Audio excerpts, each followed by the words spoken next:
ఓం శ్రీ గురుభ్యో నమః.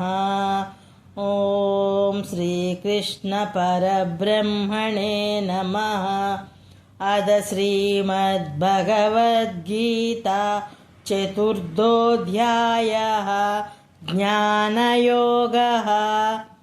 నిష్కామకర్మ వలన చిత్తశుద్ధి కలిగి అట్టి నిర్మల చిత్తమున జ్ఞానం ఉదయించుననుట పరమసత్యము. శ్రీ భగవానువాచ. 7వ శ్లోకం.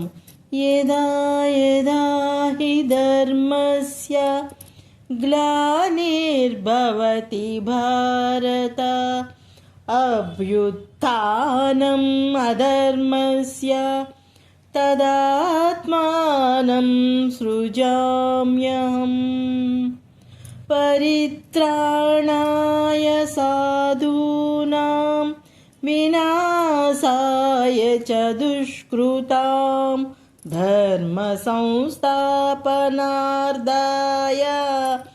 సంభవామి యుగే యుగే. 24వ శ్లోకం. బ్రహ్మార్పణం బ్రహ్మహవిః బ్రహ్మాగ్నౌ బ్రహ్మణాహుతం బ్రహ్మైవ తేన గంతవ్యం బ్రహ్మకర్మ సమాధినా. సర్వం కల్విదం బ్రహ్మ అని చాందోగ్యోపనిషత్తు తెలిపిన విధమున ఈ సమస్తము బ్రహ్మమే అను భావము కలిగి జగత్తునందు మెలుగువాడు ధన్యుడు. 34వ శ్లోకం.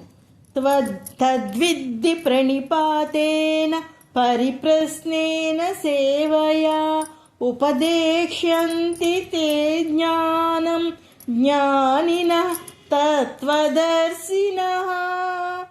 జ్ఞానమును తత్వవేత్తలకు సాష్టాంగ నమస్కారము చేసి సమయము చూచి వినయముగా ప్రశ్నించి సేవ చేయుచు వారి వలన తెలుసుకొనవలెను. పరమాత్మతత్వము ప్రత్యక్షముగా అనుభూతి చెందిన వారి నుండి జ్ఞానము తెలుసుకొనవలెను. సాధకుడు మహాత్ముడగు జ్ఞానికి భక్తిపూర్వకముగా వినయ విధేయతలతో సాష్టాంగ నమస్కారము చేసి జ్ఞానమును పొందవలెను. వాస్తవముగా మహనీయులు తాము నమస్కరింపబడవలెనని ఎన్నడూ ఆశింపరు.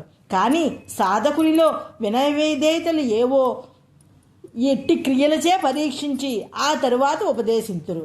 సౌమ్యవాక్యములతో భక్తిభావంతో ప్రశ్నించవలనని భావము.